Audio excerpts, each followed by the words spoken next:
Kami memulai, dan sebetulnya juga karena baru kembali dari G20, jadi sedikit oleh-oleh Mas Ahy untuk juga semua teman-teman.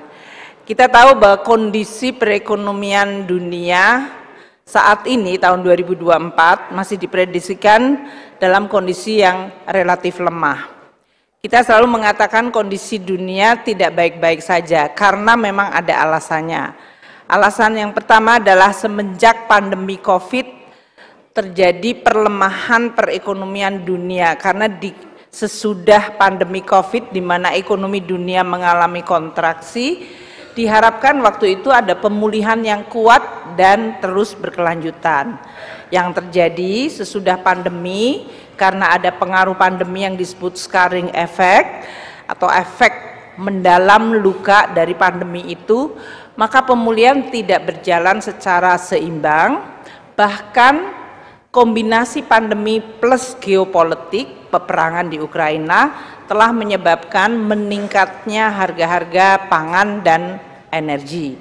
Ini mendorong inflasi yang tinggi di negara-negara maju yang biasanya inflasinya itu di bawah 2% atau bahkan di Eropa itu sempat 0%, di Jepang itu negatif inflasi atau sering disebut deflasi.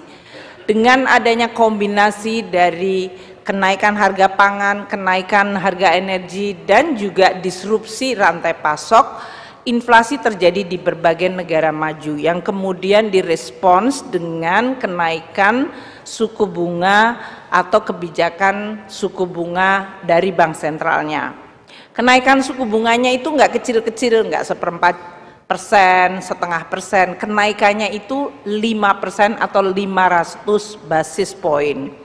Ini menjadi shock baru bagi perekonomian dunia, sehingga kalau negara maju saja sekarang suku bunganya di atas 5%, menyebabkan tightening liquidities atau likuiditas yang mengetat, dan capital modal itu cenderung kemudian keluar karena seperti menyedot dari capital itu dari negara-negara berkembang dan negara emerging.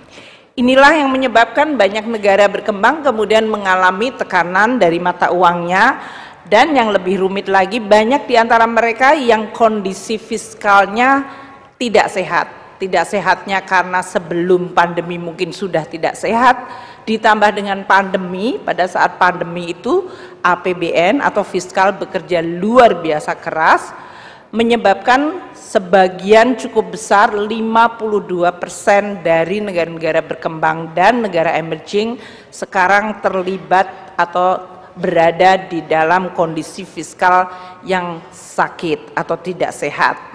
Inilah situasi dunia yang tidak baik-baik saja. Higher for longer yang tadi saya sampaikan itu adalah bukan pertumbuhan ekonomi, tapi suku bunga yang meningkat dan tetap tinggi sampai tahun 2024, menyebabkan investasi tertekan, capital outflow. Di sisi lain, dunia juga dihadapkan pada tantangan perubahan iklim. Ini mungkin untuk tata ruang nanti akan terasa sekali karena perubahan iklim salah satu bentuknya tentu bencana alam, termasuk kenaikan dari surface atau permukaan air laut dan menimbulkan abrasi yang pasti akan menentukan banyak sekali tata ruang pada pantai-pantai di Indonesia atau lahan-lahan yang langsung berhadapan dengan pantai. Tekanan geopolitik dan fragmentasi dunia juga menyebabkan dunia menjadi lebih kompleks. Perdagangan tidak lagi lancar dan investasi makin sulit untuk ditingkatkan karena tadi selain suku bunga tinggi juga orang melakukan investasi dengan pertimbangan apakah mereka berasal dari negara yang teman saya atau bukan teman saya, sehingga muncul policy yang disebut friendshoring, yaitu kalau investasi ya di tempat-tempat yang dianggap teman, karena kalau hasil investasinya produknya berada di tempat yang salah, mereka akan menghadapi berbagai kebijakan halangan perdagangan.